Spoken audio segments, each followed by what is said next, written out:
Zehla nini izibizo? Idilizwa nini lento ezibizo ukuthi vele kubizwe yonke into engenasidingo ngaphambi kokuba kwehliswe ilobolo, ngoba ngeke beze abantu behlezi becomplaina ngelobolo ngisho bengifonela. Hayi Madlovu ucela ukukhuluma ngesilobolo lakaZulu. Liyasilimaza kakhulu ilobolo mfowethu lelo. 11 wonke. Hayi ngeke mfowethu ngeke. Umbuzo wami uthi before kwehla ilobolo yonke lento eseyibizweni yehliswa nini?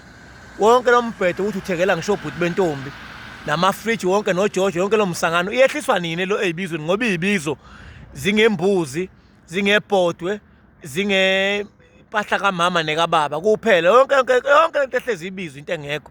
Kwehliswa nini lokho? Kodwa abantu abakunaki lokho, banaka ilobolo lenkomo okuyiyona nto eyinkinga kakhulu ngoba intombi mase ithenga isiyokwaba kudayisa zona lezi iy'nkomo lezi. Kahle kahle ilobolo kwakuwumqondo ukuthi abazali ngokwami ukuyibheka nokuyihlaziya ukuthi hhayi ngoba usuyathanda-ke ntombi lotsholo wayo khona uyothi uma ngabe usufuna ukwenza iy'mfuno zakhona emzini kudayise zona iy'nkomo lezi kube yizona ey'kwazi ukuthenga zonke iy'mpahla, ngoba thina ngeke singene ey'ndlekweni ngesimo sokuthi wena usuyathanda noma usuqomile. Zehla nini iy'bizo? Lehliswa nini? Zehliswa nini iy'bizo? Ngoba iqiniso lithi akuzona iy'bizo zakwaZulu lezi. Yonke into esiyenziwa kuyona yakwaZulu. UJojo lo asiwazi uqhamukaphi. Zehliswa nini? Ngakho-ke abazali bentombi ayikho into abayidla ngengane yabo, ayikho. Yabo uma ngithi ayikho, ayikho into abayidla ngengane yabo. Kusala inkomo kamama nekababa, zonke zey'nkomo ziyadayisa ibuyele emuva futhi. Yabo kuthengwa ifenisha, kuthengwa yonke into, kuthengwa umabo.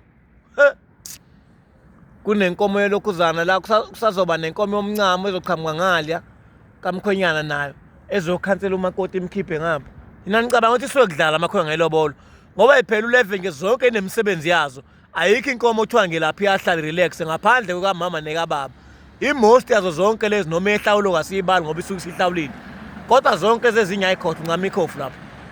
So zehla nini-ke iy'bizo ngaphambi kokuba kwehliswe ilobolo labantu abakhala ngalo? Uma ilobolo lingabe kwaku4 uthi wami umbuzo uzothina ngani udwendwe? Njengoba umndeni nje makuthiwa kuyabiwa ke kwenzeka kwabelwa abantu abawu100, uthi wami umbuzo lezi nkomo ayibekwa ku4 zibuyiselwe emuva umsosomse wayibeka ku11 zagcina seziba nezidingo zazo kulo 11. Angiphiki impela kulona ilobolo lakaZulu 11 wenkomo.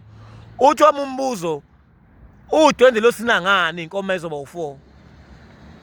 Zinakwa nini iy'bizo? Lo mbhedo woJojo sungenwe abazali sukhuza nini siyisizwe?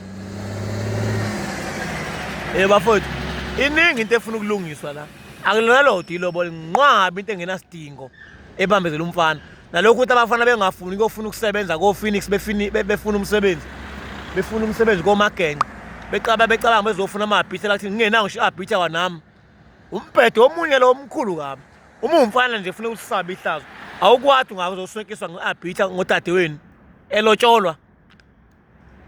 Hayi ngeke. Akulungiswe iy'bizo ngaphambi kwelobolo.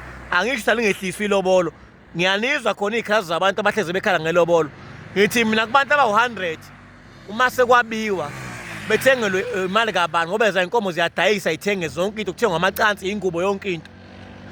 Hlala nabona phuma udwendwe emakini niyobona ukuthi kanti lento kuthiwa ukulobolo umdlalo. Niyoncama ikhofu lapho nincame njengoba ke kuncama intombane noma ngabe idelwa bakubo ukuthi siyogana ngempela isiyamba ikho iphuma ikhala. Ngiyabonga ngethuba.